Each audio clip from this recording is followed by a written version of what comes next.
دنیا میں محبت کو پھیلانے کے لیے ہمیشہ محنت کرنی پڑتی ہے۔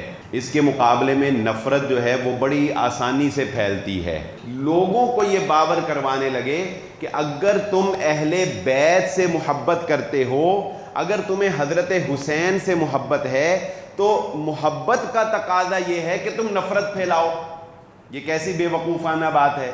حضرت ابو بکر، عمر ابن خطاب رضی اللہ تعالیٰ عنہ، حضرت عائشہ صدیقہ رضی اللہ تعالیٰ عنہ جیسی شخصیت اور عثمان غنی رضی اللہ تعالیٰ عنہ جیسی شخصیت اور جناب امیر معاویہ رضی اللہ تعالیٰ عنہ جیسی شخصیت، ان کے اوپر جو ہے وہ زبانیں دراز کرو، جبکہ ہم ایسا ہرگز نہیں کرتے۔ نبی صلی اللہ علیہ وآلہ وسلم نے مختلف مقامات پر مختلف صحابہ کے لیے، اہل بیت کے لیے، ازواج مطہرات کے لیے، بدری بھی آگے، مہاجرین بھی آگے، انصار بھی آگے، بیت رضوان والے بھی آگے، اہل بیت بھی آگے، عشرہ مبشرہ بھی آگے، ان کو کوئی نہ کوئی فضیلت اور کوئی نہ کوئی مقام دیتے رہے ہیں۔ ہماری آج کی گفتگو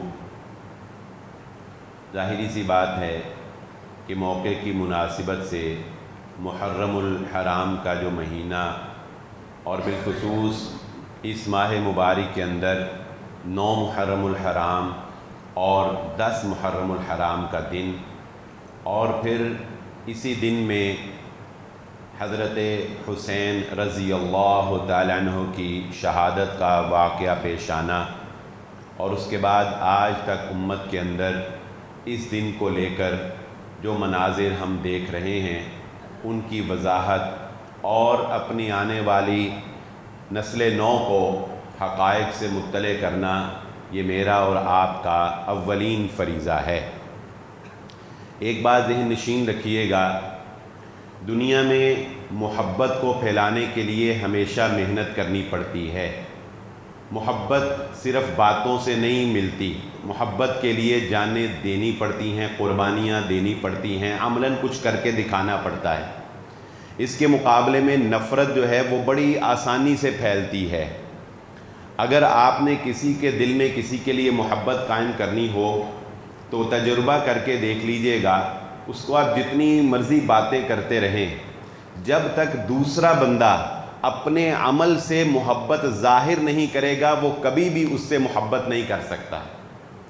اس کے مقابلے میں کسی کی غیبت کر کے دیکھ لیجئے گا، یوں نفرت پیدا ہوگی۔ کسی کی چغلی کر کے دیکھ لیجئے گا، یوں نفرت پیدا ہوگی۔ وہ کبھی یہ نہیں سوچے گا، کبھی تحقیق نہیں کرے گا کہ ہو سکتا ہے یہ جھوٹ ہو سکتا ہے جس کے بارے میں کہا جا رہا ہے وہ غلط ہو، نہیں، بلکہ فوراً نفرت جو ہے وہ اپنے دل میں جگہ بنا لیتی ہے۔ یہ فارمولہ پوری دنیا کے اوپر چلتا ہے۔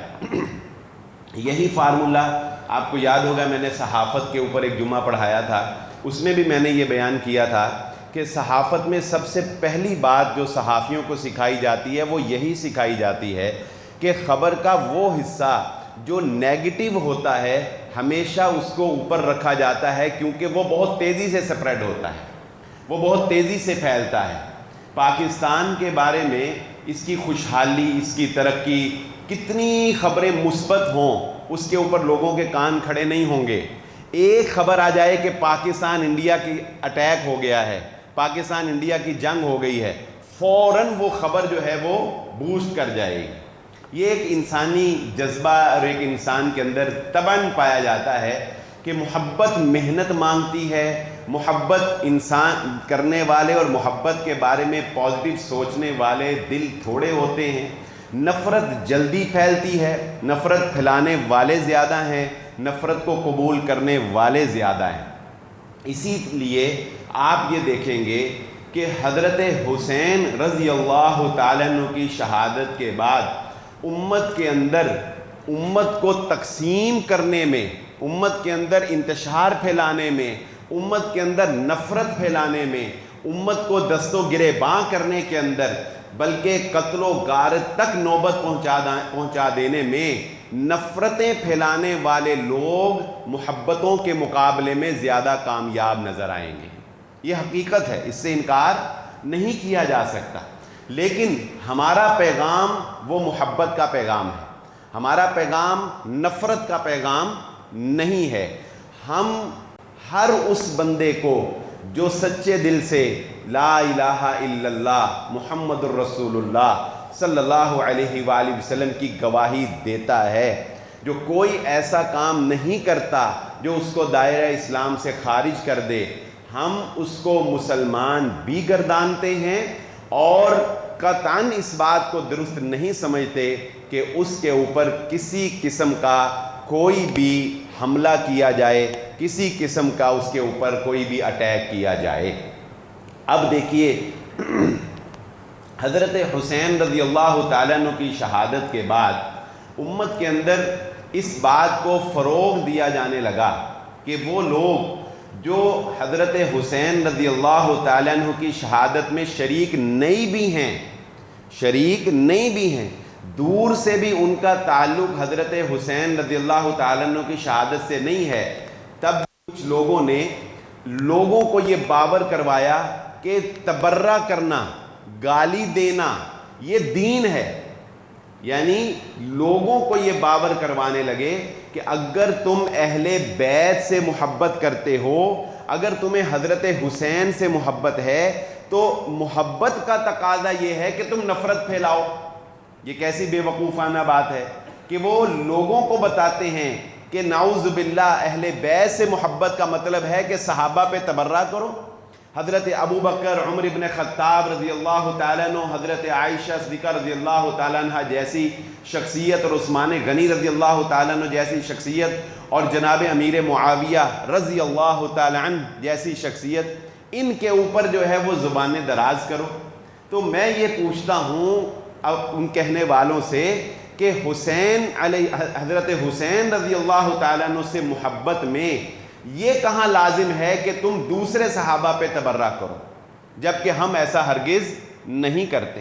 ہم کیا کہتے ہیں وہ سمجھیے اور اپنی آنے والی نسلوں کو سمجھائیے۔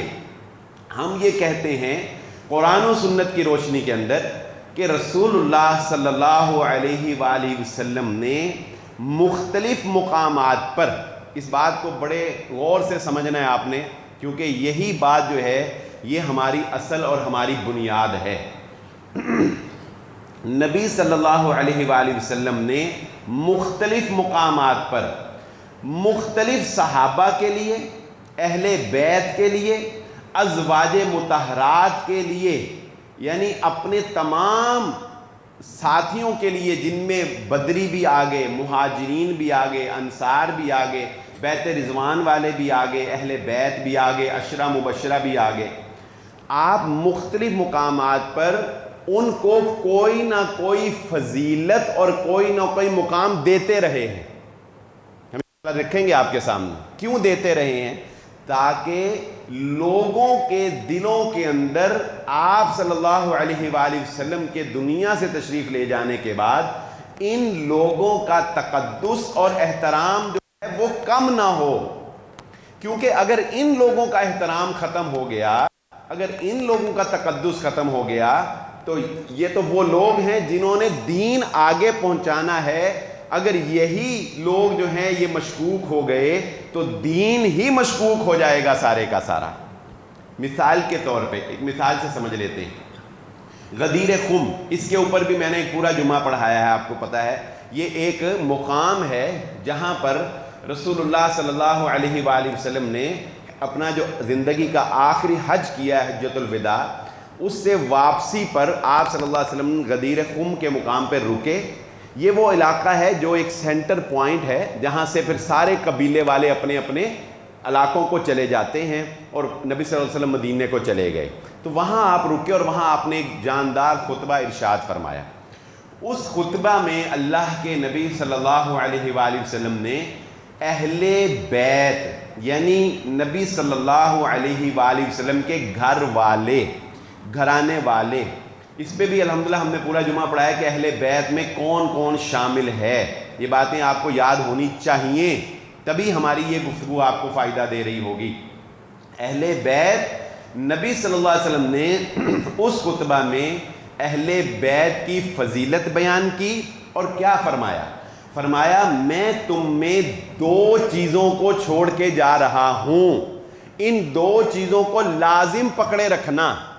ان میں سے ایک کتاب اللہ، اللہ کی کتاب، یعنی قرآن مجید جو اللہ کی رسی ہے، اور دوسرا اللہ کے نبی صلی اللہ علیہ وسلم نے فرمایا میں تمہارے درمیان اپنے اہل بیت، اپنے خاندان والوں کو چھوڑ کے جا رہا ہوں، ان کو لازم پکڑے رکھنا۔ اب یہ کتنی واضح بات ہے کہ اللہ کے نبی صلی اللہ علیہ وسلم نے کیا فرمایا کہ اہل بیت سے دین سیکھنا، اہل بیت سے روایات لینا، اہل بیت کے طریقے کو اپنانا، یہ پکڑ کے رکھنا ان کو لازم، ان سے محبت کرنا۔ میں تمہیں اپنے اہل بیت کے بارے میں اللہ کو یاد کرواتا ہوں تمہیں کہ اللہ کے لیے اہل بیت کا خیال رکھنا، اللہ کی خاطر میرے اہل بیت کا خیال رکھنا۔ یہ الفاظ غدیر خم کے مقام کے اوپر ہے۔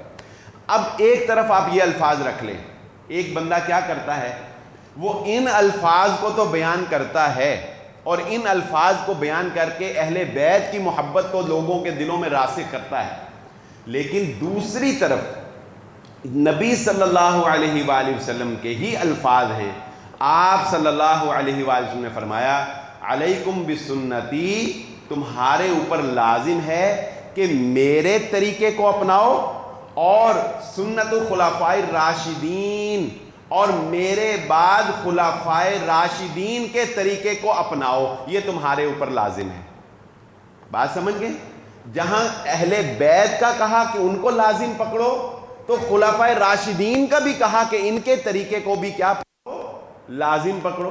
یعنی خلفائے راشدین میں حضرت ابوبکر صدیق، حضرت عمر ابن خطاب، حضرت عثمان غنی اور حضرت علی تو خلفائے راشدین میں بھی ہیں اور وہ اہل بیت میں بھی ہیں۔ یعنی نبی صلی اللہ علیہ وسلم نے یہ نہیں کہا کہ اہل بیت پکڑ لو اور خلفائے راشدین چھوڑ دو۔ اسی طرح آپ دیکھیے، اگر اللہ کے نبی صلی اللہ علیہ وآلہ وسلم نے یہ بات ارشاد فرمائی کہ حضرت حسن اور حسین رضی اللہ تعالیٰ عنہما یہ دونوں جنت کے نوجوانوں کے سردار ہیں، یہ دونوں جنت کے نوجوانوں کے کیا ہیں، سردار ہیں، تو اللہ کے نبی صلی اللہ علیہ وسلم نے ساتھ میں یہ بات بھی ارشاد فرمائی کہ حضرت ابوبکر اور عمر نبیوں اور رسولوں کے علاوہ، نبیوں اور رسولوں کے علاوہ حضرت ابوبکر اور عمر جنت کے بزرگوں کے سردار ہیں۔ بات سمجھیں؟ ہم صرف حضرت حسن و حسین رضی اللہ تعالیٰ عنہ کو جنت کے نوجوانوں کا سردار مان کر اور ابوبکر اور عمر کی فضیلت کو بھول جائیں یا بیان نہ کریں، یہ ناانصافی ہے۔ اور اگر صرف ابوبکر اور عمر کی فضیلت بیان کریں اور اہل بیت کی فضیلت بیان نہ کریں تو یہ بھی ناانصافی ہے۔ اگر ہم یہ حدیث بیان کریں کہ اللہ کے نبی صلی اللہ علیہ وآلہ وسلم نے یہ بات ارشاد فرمائی کہ میرے بعد اگر کوئی نبی ہو سکتا ہوتا تو وہ عمر ابن خطاب رضی اللہ تعالیٰ عنہ کی شخصیت ہوتی، بہت واضح حدیث ہے اور بہت ہی مقام دیا اس حدیث نے حضرت عمر ابن خطاب رضی اللہ تعالیٰ عنہ، لیکن ساتھ میں دوسری حدیث بھی ہمیں علم ہونی چاہیے، اور وہ کیا، اللہ کے نبی صلی اللہ علیہ وسلم جنگ پر تشریف لے جانے لگے تو اللہ کے نبی صلی اللہ علیہ وآلہ وسلم نے اپنے بعد حضرت علی رضی اللہ تعالیٰ عنہ کو مدینے کا نگران مقرر کیا، اپنا نائب، اور آپ صلی اللہ علیہ وسلم نے کیا فرمایا، فرمایا میری تمہارے ساتھ وہی نسبت ہے جو موسیٰ کی حضرت ہارون کے ساتھ تھی، لیکن میرے بعد کوئی نبی نہیں ہونا، اس لیے یہ نہ لوگ سمجھ لیں کہ علی جو ہے وہ جس طرح ہارون کو کوہ طور پر جاتے نگران مقرر کیا تھا، لوگ یہ نہ سمجھ لیں کہ علی میں بھی نبوت کا کوئی عنصر ہو سکتا ہے۔ آپ نے بات کلیئر کر دی، علی میرے بعد کوئی نبی نہیں ہے، لیکن میرا تمہارا وہی مقام، وہی نسبت بنتی ہے جو نسبت موسیٰ کی ہارون کے ساتھ تھی، جس طرح انہوں نے نگران مقرر کیا میں آپ کو نگران مقرر کر رہا ہوں۔ جس طرح رسول اللہ صلی اللہ علیہ وسلم نے حضرت حسن اور حسین رضی اللہ تعالیٰ عنہما کے بارے میں ارشاد فرمایا، اے اللہ میں حسن اور حسین سے محبت کرتا ہوں، اے اللہ تو بھی ان سے محبت کر۔ یہ اللہ کے نبی صلی اللہ علیہ وسلم کی دعا تھی، اے اللہ جس طرح میں ان سے محبت کرتا ہوں، اے اللہ تو بھی ان سے محبت کر اور جو ان سے محبت کرے اس سے بھی محبت کر۔ یعنی اس روایت میں اللہ کے نبی صلی اللہ علیہ وسلم نے مومنین کے دلوں میں حضرت حسن اور حسین رضی اللہ تعالیٰ عنہما کی محبت پیدا فرما دی۔ اب اس حدیث کو سننے کے بعد ہماری محبت اور بڑھ جائے گی کہ ہم محسوس کریں گے کہ ہمیں حسن و حسین رضی اللہ تعالیٰ عنہما سے محبت ہونی چاہیے، کرنی چاہیے، کیونکہ اللہ کے نبی صلی اللہ علیہ وسلم نے فرمایا۔ گویا کہ ہم اللہ کی محبت پانے کے لیے حضرت حسن و حسین رضی اللہ تعالیٰ عنہما سے محبت کرتے ہیں۔ اس میں کوئی شک نہیں ہے کہ اہل بیت کا مقام وہ اہل بیت کا ہی ہے۔ میں آپ کو صرف یہ بتا رہا ہوں کہ بات اعتدال کی کرنی چاہیے، محبت کی کرنی چاہیے۔ نفرتیں پھیلانے کا طریقہ یہ ہے ایک طرف کی بات کرو اور دوسری طرف کی چھوڑ دو۔ اگر اہل سنت والجماعت یہ کریں کہ وہ صرف صحابہ کی بات کریں اور اہل بیت کی نہ کریں تو یہ ان کی طرف سے زیادتی ہے، لیکن ایسا الحمدللہ ہوتا نہیں ہے۔ اور تشیع حضرات اگر یہ کریں کہ اہل بیت کی بات تو کریں لیکن صحابہ کی بات نہ کریں، بلکہ بات تو کجا صحابہ کے اوپر تبرہ اور صحابہ کی شان میں گستاخی اور صحابہ کے اوپر زبان درازی، تو یہ ناانصافی تو چھوٹا لفظ ہے، اس کے لیے کوئی اور لفظ استعمال کرنا چاہیے۔ یہ ظلم و زیادتی۔ تو اللہ کے نبی صلی اللہ علیہ وسلم نے حضرت حسن و حسین رضی اللہ تعالیٰ عنہ کے بارے میں فرمایا۔ اب دیکھیے حضرت ہریرہ رضی اللہ تعالیٰ عنہ، حضرت ابو ہریرہ رضی اللہ تعالیٰ عنہ جیسی شخصیت، سادہ سے مسلمان، اللہ رب العزت نے، اللہ کے نبی صلی اللہ علیہ وآلہ وسلم نے دعا کی، اے اللہ ابو ہریرہ کے لیے ایمان والوں کے دل کے اندر محبت پیدا فرما دے۔ اے اللہ ان کے دل میں، یعنی ابو ہریرہ اور اس کے والدہ، ان کے دل میں ایمان والوں کی محبت پیدا فرما دے اور ایمان والوں کے دلوں کے اندر ابو ہریرہ کی محبت پیدا فرما دے۔ یہ دعا اللہ کے نبی صلی اللہ علیہ وسلم نے کی۔ اب ہم کہیں کہ حضرت حسن و حسین رضی اللہ تعالیٰ عنہما جو ہیں ان کی محبت تو ہونی چاہیے اور ابو ہریرہ کے ساتھ محبت نہیں ہونی چاہیے، یہ اصل میں غلط ہے۔ حضرت حسن و حسین رضی اللہ تعالیٰ عنہما کے ساتھ بھی محبت ہوگی اور حضرت ابو ہریرہ رضی اللہ تعالیٰ عنہ کے ساتھ بھی محبت ہوگی، ہاں لیکن حضرت حسن و حسین کا لیول اہل بیت ہونے کی وجہ سے جو ہے وہ ہے حضرت ابو ہریرہ رضی اللہ تعالیٰ عنہ کا جو مقام ہے وہ ہے۔ بلکہ حضرت ابو ہریرہ اس حدیث کے بعد پتہ کیا کہا کرتے تھے؟ وہ کہتے تھے کہ اس حدیث سننے کے بعد میں یہ بات کہتا ہوں کہ قیامت تک کے ایمان والے مجھے دیکھیں یا نہ دیکھیں مجھ سے محبت ضرور کریں گے۔ یعنی مومن آدمی وہ نہیں ہو سکتا جو ابو ہریرہ رضی اللہ تعالیٰ عنہ سے نفرت کرے، کیونکہ رسول اللہ صلی اللہ علیہ وسلم نے حضرت ابو ہریرہ رضی اللہ تعالیٰ عنہ کے لیے دعا فرمائی۔ اسی طرح آپ دیکھیں حضرت فاطمہ رضی اللہ تعالیٰ عنہ کی یہ بڑی مشہور روایت ہے کہ نبی صلی اللہ علیہ وآلہ وسلم جس وقت اپنے آخری ایام میں مرض الموت کے اندر مبتلا تھے تو حضرت فاطمہ رضی اللہ تعالیٰ عنہ نبی صلی اللہ علیہ وسلم سے ملنے کے لیے آئیں۔ آپ پہلے روئیں، آپ کی آنکھوں سے آنسو جاری ہوئے، پھر آپ مسکرائیں۔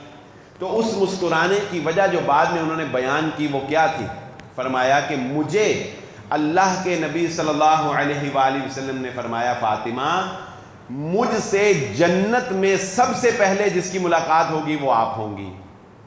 اب یہ بات، اس بات کو حضرت فاطمہ نے مسکرا کے لیا، کیوں؟ کیونکہ وہ لوگ تو جنت کو ہی تو اپنا ٹھکانہ سمجھتے تھے، جنت ہی تو ان کا مقام و مرتبہ تھا۔ وہ موت کی خبر سن کے افسردہ نہیں ہوتے تھے۔ وہ موت کی خبر، ہمارے جیسے کسی کو موت کا پتہ چل جائے نا، اس کو پتہ لگ جائے کہ تو جلدی مرن آ رہا ہے، وہ تو اسے ہی منہ لٹک جانا ہے، یہ کی ہو گیا، پہلے تو بڑے کم پیس۔ ہماری تو بھوک ختم نہیں ہو رہی نا، ہماری تو حرص طمع لالچ جو ہے وہ ختم نہیں ہو رہی۔ ایک چھوٹا سا آپ کو واقعہ سنا دوں، اپنی حالت بھی انسان کو ساتھ ساتھ دیکھتے رہنا چاہیے نا۔ دو بزنس مین بیٹھے تھے، کاروباری لوگ تھے۔ اچھا ایسے ایک بندہ ڈیل کر رہا ٹیلی فون پہ اور دوسرا بھی اسی کی بزنس کا ریلیٹڈ تھا، وہ بھی ساتھ بیٹھا ہوا تھا۔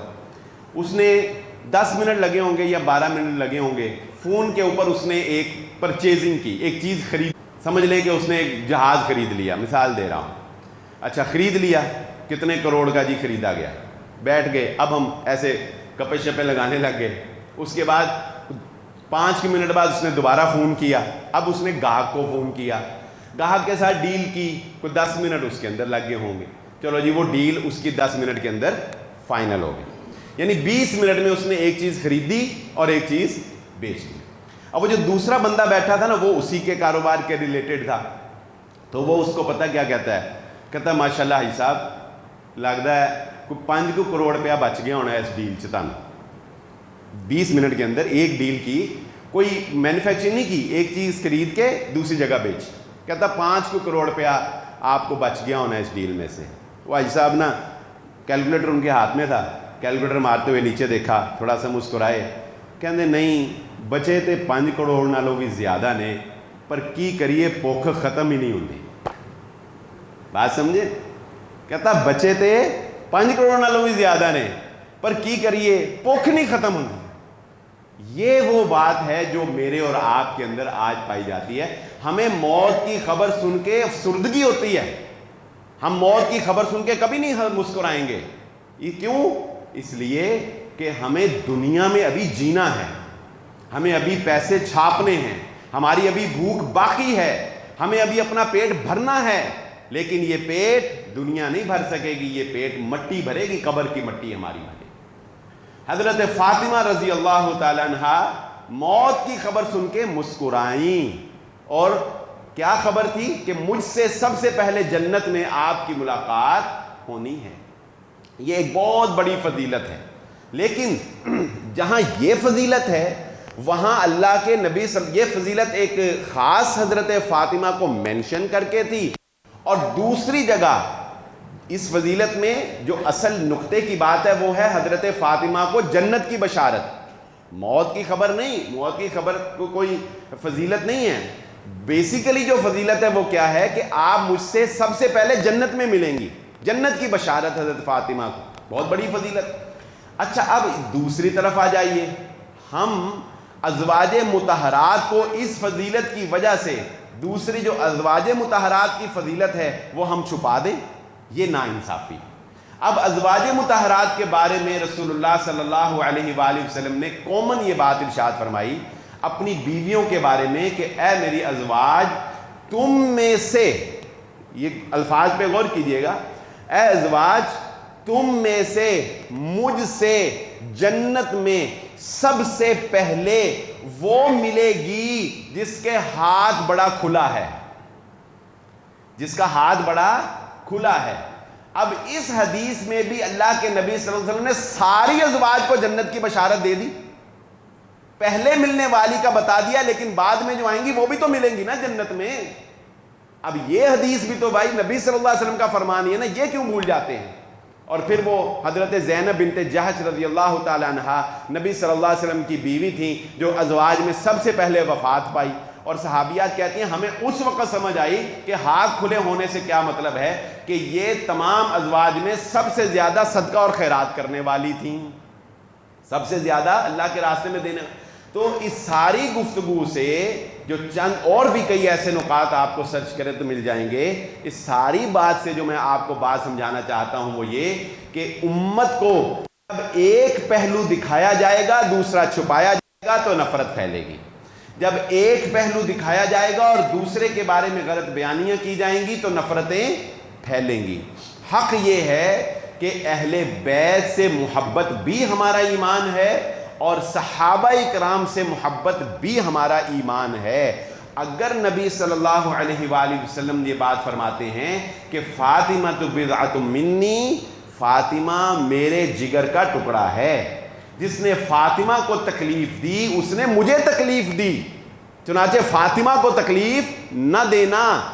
اسی نبی صلی اللہ علیہ وسلم کی زبان اطہر سے یہ جملے بھی نکلے. اس کے پیچھے بھی ایک واقعہ تھا، اور حضرت ابو بکر صدیق رضی اللہ تعالیٰ عنہ کے لیے الفاظ نکلے، اس کے پیچھے بھی واقعہ تھا.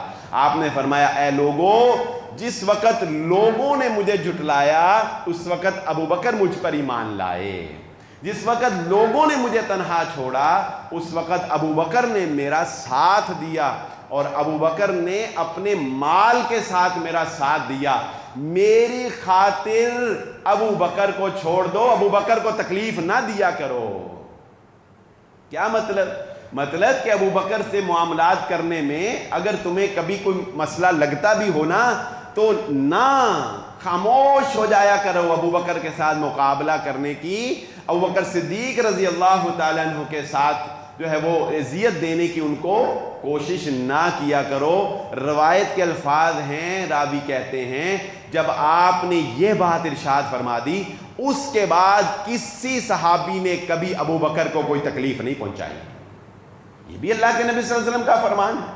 تو نبی صلی اللہ علیہ وآلہ وسلم کے فرامین تمام صحابہ کے بارے میں برابر ہیں۔ ہاں مقام و مرتبہ جو ہم جج کر سکتے ہیں وہ ہم جانتے ہیں کہ خلفائے راشدین کا مقام سب سے زیادہ ہے، پھر عشرہ مبشرہ ہیں، پھر بدری صحابی ہیں، پھر بیت رضوان والے ہیں، مہاجرین الگ ہیں ان کا اپنا مقام ہے، انصار الگ ہیں ان کا اپنا مقام ہے۔ اب انصار کے بارے میں آپ دیکھیں، اللہ کے نبی حضرت علی رضی اللہ تعالیٰ حضرت علی رضی اللہ تعالیٰ عنہ روایت کرتے ہیں کہ فرماتے ہیں کہ نبی صلی اللہ علیہ وآلہ وسلم نے میرے بارے میں یعنی حضرت علی کے بارے میں یہ بات ارشاد فرمائی کہ اے علی، آپ سے مومن محبت کرے گا اور منافق آپ سے بغض رکھے گا۔ اس لیے یہ بات ذہن نشین رکھ لیں، حضرت علی رضی اللہ تعالیٰ عنہ کا مقام و مرتبہ یہ ہے، کبھی اگر آپ کے دل میں علی رضی اللہ تعالیٰ عنہ کے بارے میں کوئی کجی آ گئی تو اپنے ایمان کی فکر کر لینا، تمہیں منافقوں کی لسٹ کے اندر کھڑا کر دیا جائے گا۔ اس لیے کہ حضرت علی رضی اللہ تعالیٰ فرماتے ہیں، نبی صلی اللہ علیہ وسلم نے فرمایا علی سے محبت ایمان ہے اور علی سے بغض رکھنا یہ نفاق، منافقین ہیں جو علی سے بغض رکھتے ہیں۔ اب اللہ کے نبی صلی اللہ علیہ وسلم نے انصار صحابہ کے بارے میں بھی یہ بات ارشاد فرمائی۔ انصار صحابہ کے بارے میں بھی اللہ کے نبی صلی اللہ علیہ وسلم نے فرمایا، انصاریوں تمہارے اندر یہ وصف پایا جاتا ہے، ایمان والے انصاریوں سے محبت کریں گے اور منافقین انصاریوں کے ساتھ بغض رکھیں گے۔ اب آپ حضرت علی کی بیان کریں اور انصار صحابہ کی چھوڑ دیں، یہ بھی زیادتی۔ آپ انصار کی بیان کریں، حضرت علی کی چھوڑ دیں، یہ بھی ظلم۔ اس لیے دین اسلام ہمیشہ اعتدال کے ساتھ لے کے چلتا ہے، جو جس کا مقام ہے وہ اس کو دیا جائے۔ اللہ کے نبی صلی اللہ علیہ وآلہ وسلم نے، یہ تو صحابہ کا مقام ہے نا، آپ دیکھیں اللہ کے نبی صلی اللہ علیہ وآلہ وسلم نے اپنے مقام کو بھی اپنے مقام سے بلند کرنے سے منع کر دیا، کیا کہ نہیں کیا؟ جو نبی صلی اللہ علیہ وسلم کا مقام ہے آپ نے فرمایا مجھے میرے مقام سے نہ بڑھاؤ، جیسے یہود و نصارہ نے اپنے انبیاء کے بارے میں افراط و تفریط کی۔ یہودیوں نے نبیوں کو قتل کیا، فَفَرِيقًا كَذَّبْتُمْ وَفَرِيقًا تَقْتُلُونَ، اور عیسائیوں نے عیسیٰ کو ابن اللہ کہہ دیا، ابن مریم کو اللہ کا بیٹا کہہ دیا، بلکہ اللہ ہی خدا ہی بنا دیا۔ چنانچہ نبی صلی اللہ علیہ وسلم نے کیا کہا؟ جو میرا مقام ہے، میں اللہ کا نبی ہوں، خاتم النبیین ہوں، رسول ہوں، مجھے یہ مقام دو، میری محبت تمہارے ایمان کا حصہ ہے، تم اس وقت تک مومن نہیں ہو سکتے جب تک اپنی جان سے زیادہ مجھ سے محبت نہ کرو، یہ میرا مقام ہے، یہ مجھے مقام دو۔ میرے مقام کو بڑھا کر اللہ کے ساتھ ملانے کی کوشش، ایسا کرنے سے بھی رسول اللہ صلی اللہ علیہ وآلہ وسلم نے منع فرمایا۔ خدا کہ ہم صحابہ کا مقام بڑھائیں یا صحابہ کا مقام کم کریں، ایک تو یہ بات ذہن نشین رکھ لیں۔ اب آئیے کچھ باتیں، امید ہے کہ یہ بات آپ کو سمجھ آ گئی ہوگی کہ میں کیا سمجھانا چاہتا ہوں۔ اب سمجھتے ہیں کچھ حقائق جو معاشرے کے اندر پھیلے ہوئے ہیں۔ سب سے پہلے تو یہ بات سمجھ لیجئے کہ کسی بھی چیز کے حرام ہونے کے لیے ایک ہوتی ہے، میں اس کی پہلے بھی وضاحت کر چکا ہوں، ایک ہے بدعت اور ایک ہے غیر اللہ، ایک ہے بدعت اور ایک ہے غیر اللہ۔ بدعت کا کھانا نہیں چاہیے، کیونکہ اللہ رب العزت قرآن مجید میں فرماتے ہیں تعاونوا علی البر والتقوی ولا تعاونوا علی الاثم والعدوان، نیکی کے کام میں تعاون کرو لیکن برائی کے کام میں، غلط کام میں تعاون بھی نہیں کرنا۔ اس لیے بدعت کا جو کھانا ہوتا ہے وہ بھی نہیں کھانا چاہیے، لیکن بدعت کا کھانا اس طرح حرام نہیں ہے جس طرح غیر اللہ کے نام پر دیا گیا کھانا بالکل حرام ہے۔ جو اللہ کے علاوہ کسی اور کے نام پر دیا گیا وہ قطعاً کیا ہے؟ حرام ہے، کیونکہ اللہ نے واضح قرآن مجید میں فرمایا وما اہل بہ لغیر اللہ، جو غیر اللہ کے نام پہ دیا گیا۔ چنانچہ اگر یہ کہتا ہے کہ میں نے یہ حلیم حضرت حسین رضی اللہ تعالیٰ عنہ کے نام پر دی ہے، میں نے یہ فلاں حضرت عباس کے نام پر دی ہے، یہ نیاز حسین ہے، تو میں واضح کہنا چاہتا ہوں آپ پر کہ اس میں نرمی کی، لچک کی، کوئی پیچھے سے آ کے پکڑ لے گی، کوئی دائیں بائیں دیکھ کے کوئی دیکھتے نہیں دیا پھر پھڑا دے، اس طرح کی کوئی گنجائش نہیں ہے۔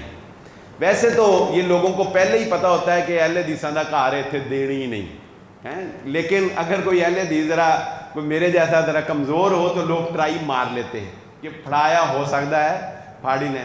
اچھا، بعض لوگ ایک بڑا کنسیپٹ رکھتے ہیں، بعض لوگ کہتے ہیں بسم اللہ پڑھ کے کھا لو خیر ہے، بسم اللہ پڑھ کے کوئی نہیں، رزق یہ ضائع نہیں کرنا چاہیے، بسم اللہ پڑھ کے کھا لو، تو پھر بسم اللہ پڑھ کے سور بھی کھا لینا چاہیے، بسم اللہ پڑھ کے شراب بھی پی لینی چاہیے، وہ بھی تو حرام ہی ہے نا، وہ بھی تو اللہ نے حرام کی ہے نا۔ اس لیے اس بات میں کوئی لچک، کوئی نرمی آپ نے نہیں رکھنی۔ جو غیر اللہ، ہاں ایک چھوٹا سا جو لوگ یہ کام کرتے ہیں، اور میں اکثر یہ کہتا ہوں کہ افسوس یہ ہے ہمیں اہل تشیع سے کوئی گلہ نہیں، گلہ ہمیشہ اس سے ہوتا ہے جو اپنا ہوتا ہے، جس کا راستہ ہی جدا ہے، اس سے کس بات کا گلہ؟ گلہ ہمیں ان اہل سنت والجماعت کے لوگوں سے ہے جو یہ کام بغیر کسی سوچ سمجھ کے صرف دیکھا دیکھی کر رہے ہوتے ہیں، انہیں نہیں پتا کہ اس کا ثواب ہے غلط ہے نہیں، کیوں میرے دادا دیکھ چڑھاتے تھے، میرے باپ نے دیکھ چڑھائی، میں اور پھر اس میں ایک انٹرٹینمنٹ کا ایلیمنٹ بھی ہوتا ہے۔ بہت سی نیکیاں یاد رکھیں ایسی بھی ہوتی ہیں جس میں بلے بلے شوشا اور انٹرٹینمنٹ ہوتی ہے، کیا دیگ پکے گی، بچے اکٹھے ہوں گے، کوئی ذرا ہلا گلا لگے گا، کوئی ذرا شغل میلہ ہو جائے گا، کوئی لوگوں کو پتہ بھی لگے گا انہوں نے دیگ پکائی ہے۔ بہت سی نیکیاں اس طرح ہی لوگ کر جاتے ہیں، تو اس معاملے میں تھوڑا سا ہمیں سینسٹیو ہونا چاہیے، ایسا کوئی کام نہ کریں۔ اور جو لوگ یہ کہتے ہیں کہ ہم نے حضرت حسین کے نام پہ نہیں دی بلکہ حضرت حسین رضی اللہ تعالیٰ عنہ کے نام پہ دینے کا مطلب یہ ہے، وہ کہتے ہیں مطلب آگے سے پھر وضاحت کرتے ہیں، مطلب یہ ہے کہ ان کے صدقہ جاریہ ہم نے ان کے لیے صدقہ کیا ہے، ان کے نام پر دینے کا مطلب کیا ہے کہ ان کے لیے صدقہ کیا ہے۔ تو پھر ہم ان سے یہ پوچھتے ہیں کہ یہ صدقہ کرنے کے لیے 9 اور 10 محرم کا دن ہی رہ گیا ہے، یہ صدقہ آپ کسی اور دن کیوں نہیں کر لیتے؟ یہ سفر میں کیوں نہیں کر لیتے؟ یہ صدقہ اس دن ہی کیوں کرتے ہیں؟ اس لیے ہم یہ سمجھتے ہیں کہ اس دن کو خاص کر کے حلیم پکانا، اور پھر ہر کنسیپٹ پیچھے بڑھے ہیں نا، حلیم اس لیے پکائی جاتی ہے کیونکہ جی ان کا کھانا ختم ہو گیا تھا، جو کچھ بچا انہوں نے مکس کیا، مکس کر کے ہانڈی پکائی کھا لی، اس لیے حلیم پکاتے ہیں۔ یہ ساری تصورات، اور پھر یہ ایک تشبیہ کا دین بن گیا نیا، وہ میں مثال نہیں دینا چاہتا، لیکن اہل تشیع کے ہاں ایک دین میں ایک چیز ہے تشبیہ، شبیہ، کیا مطلب کہ حضرت حسین کا گھوڑا تھا، اس جیسا گھوڑا بنا کے اس کو ہی چومنا چاٹنا شروع کر دو۔ حضرت حسین کا خیمہ تھا، اس جیسا خیمہ بنا کے تصور کرو کہ یہ وہی خیمہ ہے، چلو جی اس کو جو ہے وہ چومنا چاٹنا شروع کر دو۔ حضرت حسین کے ساتھ ایسے ہوا ویسے ہوا، چلو جی ویسے ہی کر لو۔ یہ شبیہ کا دین جو ہے یہ دین نہیں ہے بلکہ یہ غلو ہے، اور یہ انسان کو گمراہی کی طرف لے کر چلا جاتا ہے۔ پھر آگے کیونکہ انسان انہی چیزوں سے پھر مانگنا شروع کر دیتا ہے، انہی کے آگے سجدے کرنا شروع کر دیتا ہے، اور یہی چیزیں جو ہیں وہ انسان کا دین بن جاتی ہیں۔ اور پھر سب سے بڑی بات یہ ہے کہ دین عمل سے بنتا ہے، عمل سے بنتی ہے زندگی، جنت بھی جہنم بھی، یہ خاکی اپنی فطرت میں نہ نوری ہے نہ ناری۔ عمل نام کی کوئی چیز نظر نہیں آتی، سارا دین 9 اور 10 کو ہی ہے، آگے پیچھے نہ کوئی نماز، نہ کوئی اچھی بات، نہ کوئی اخلاق، نہ کوئی کردار، آگے پیچھے کچھ نہیں، سارا دین 9 10 کو بس جو ہے وہ دین بنا لو، یہ کوئی دین نہیں۔ فرائض پورے ہوں تو نفل کا فائدہ ہوتا ہے. 9-10 کو بے شک 100 دیگیں چڑھا دو, اگر نماز نہیں نہ پڑھتے کخ دا فائدہ ہے. 9-10 کو 100 دیگیں بھی چڑھاؤ, اگر فرض نماز نہیں پڑھتے, نماز کے پابند نہیں ہو, کوئی فائدہ ہے؟ کوئی فائدہ. پھر محرم الحرام کا مہینہ قطعاً سوگ کا مہینہ نہیں ہے, یہ بات بھی سمجھ لیجیے. یہ محرم الحرام کا ہمیں تو بھائی جان اس کا بڑا ہی نقصان ہے. ایک ختم ہو جائے ساری جہان نو سکون ہوئے. لوگ شادیاں نہیں کرتے, فرنیچر نہیں لیندے, بلکہ ڈیل کر جاندے نے, کہندے چکنا محرمہ تو بعد, بلکہ ہن تے سفر تو بعد چکنا ہے. 2 مہینے ساڈے مفت بندے دے نے, چلو گرمیاں تے نہیں کرتے, خیر ہے مفت دے بندے دے آ جاندے نے 2 مہینے. یہ سمجھاؤ لوگوں کو محرم الحرام جو کوئی ایسی گل نہیں سوگ والا مہینہ. لوگ سمجھتے ہیں شادی کی تو پتہ نہیں کی ہو جائے گا, کچھ بھی نہیں ہوتا. اچھا یہ تو چلو اور بات ہے, وہ بیچارے جن کی شادیاں ہوئی ہیں اور ان پہ بھی ظلم کرتے ہیں, ان کو کہتے ہیں چلو اپنی بڑیاں نو کتے اوتھے بھیج جاؤ, اپنے میکے بھیج دو. کیوں جی؟ وہ کتے غلطی نہیں تسی روزہ ہی نہ توڑ لو. یہ بھی کرتے ہیں لوگ. لوگ کہتے ہیں نا کٹھے رہو گے تو رہا نہیں جائے گا تہاڈے کولوں, کٹھے رہو گے تو روزہ توڑ لو گے, لہذا تسی اتنا کرو اینو اوتھے ہی بھیج دو, نہ رہے بانس نہ بجے بانسری. یہ بھی کام لوگ کرتے ہیں. اس طرح کے سب خرافات, اس طرح کے عجیب و غریب جو ہے نظریات, یہ کوئی دین ہے؟ دین تو حضرت حسین رضی اللہ تعالیٰ عنہ کی شہادت سے 50 سال پہلے الیوم اکملت لکم دینکم واتممت علیکم نعمتی, اس دن محمد عربی صلی اللہ علیہ وآلہ وسلم کے اوپر مکمل کر دیا گیا. پھر نبی صلی اللہ علیہ وسلم نے فرمایا, جس نے من ضرب الخدود وشق الجیوب, جس نے گریبانوں کو چاک کیا, اپنے چہروں کے اوپر تھپڑ مارے, نوحہ کیا, اللہ کے نبی صلی اللہ علیہ وسلم نے فرمایا اس کا ہمارے ساتھ, ہمارے طریقے, ہمارے دین کے ساتھ تعلق نہیں ہے. اور جو عورت نوحہ کرتی ہے اور مرنے سے پہلے اگر اس نے توبہ نہ کی ہو, اللہ تعالیٰ اسے جہنم کا لباس پہنائے گا. یہ عورتوں کا زیادہ کام ہے نا, پاویلا کرنا, نوحے کرنا, مار پیٹ کرنا. میرا ایک آخری بات آپ کو سنا دوں. میرا ایک ملازم ہے, وہ فون, کل اس کا مجھے فون آیا, ریکارڈ تو نہیں ہے لیکن گل سچی ہے. مجھے کہنے لگا جی 2-3 چھٹیاں آ رہی ہیں, تھوڑے جے پیسے دے دو. وہ میں کہا پیسے تو تینوں اتوں بھی بڑے لب جانے نے. نہیں, کہندا پچھلی دفعہ بھی میں چھٹیاں ماریاں صرف 500 ہی لبا, ایت کی نہیں میں مرنی. کہندا پچھلی دفعہ بھی چھٹیاں ماریاں 500 ملے, ایت کی نہیں کہندا میں مارنی ہے, میں تہاڈے کولوں ہی لے لیں. کہنے کا مقصد کیا ہے کہ ایک کسی کی توہین کرنا نہیں ہے, لیکن یہ ہوتا ہے.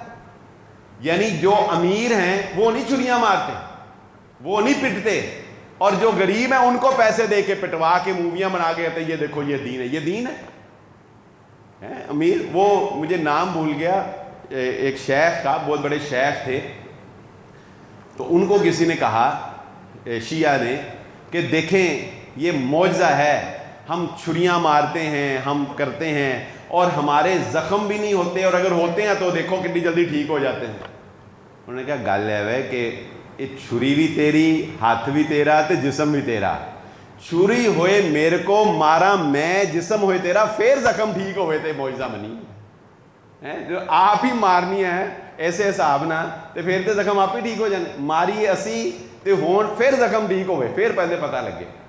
تو بہت سی چیزیں جو ہیں, یہ پیٹنا, یہ دکھانا, یہ دکھاوے کے لیے کیا جانے لگ گیا ہے, اور اس طرح سے لوگوں کو جو ہے وہ خرید کر وہ کیا جانے لگا ہے. یہ سب کچھ یہ ہے خرافات ہیں. اپنے آنے والی نسلوں کو اور اہل سنت والجماعت کے نوجوان نسل کو اور اپنی نسل نو کو اس سے بچائیں, کیونکہ دیکھا دیکھی بہت سے کام جو ہے وہ لوگ کر لیتے ہیں. بہت سے کام لوگ تلق بنانے کے لیے کر لیتے ہیں. بہت سے کام جو ہیں وہ لوگ بس ایک انٹرٹینمنٹ کے لیے ہمارے بچے جو ہیں وہ کر لیتے ہیں. یہ سبیل لگانے کا بڑا مزہ آتا ہے, پانی پلانا نا, جب آپ نے رستے میں سبیل لگائی ہو, لوگ گزرے, روک کے پیو, بڑا مزہ آتا ہے. لوگ بچے جو ہیں وہ اہل حدیثوں کے بچے, پتہ نہیں ہے, چلو جی سبیل لا لیے رل کے, کیا دن بھی اچھا گزر جائے گا, سروس اتنا بند ہونی ہے, ایک دوسرے نے رابطہ ہونا نہیں, نیٹ چلنا نہیں, چلو اسے کم لگ نہیں. اس لیے ان چیزوں کو دین سمجھیں, اور دین سمجھ کے ان کے اوپر اپنے آپ کو بھی اور اپنی نسلوں کو بھی عمل کروائیں. اللہ رب العزت سے دعا ہے جو کہا اور جو سنا اللہ تعالی عمل کرنے کی توفیق عطا فرمائے. وآخر دعوانا الحمدللہ رب العالمین.